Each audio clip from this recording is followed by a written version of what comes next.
Maithili express की शानदार प्रस्तुति।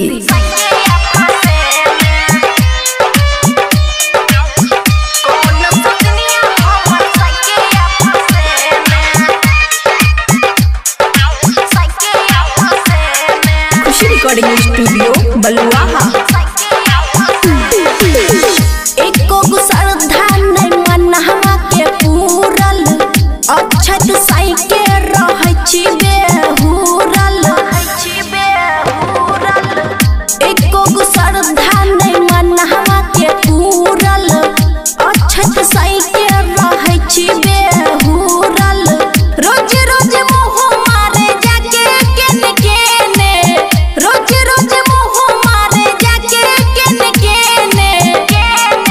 सखी गे कौन सकनिया हमर साइके या फसेने, कौन गछन रो हमर साइके या फसेने।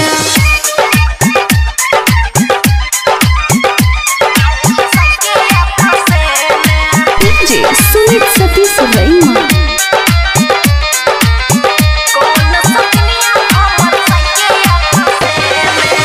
केतबो रहै छी हम सज धैज के, तहियो ने रुपया रहैया हमर भेज गे।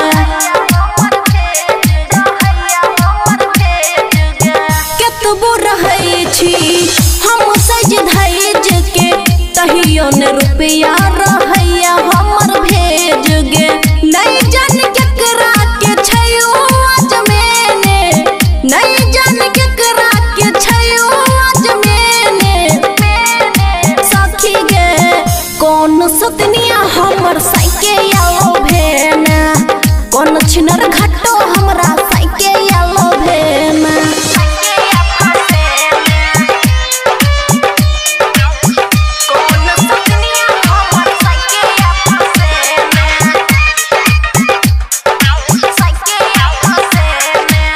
रिकॉर्डिंग स्टूडियो बलुआहा।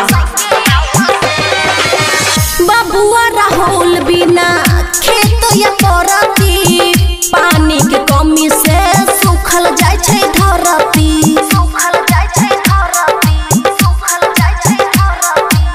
बबुआ राहुल बिना खेत या परती, पानी के कमी से सूखल जाय धरती।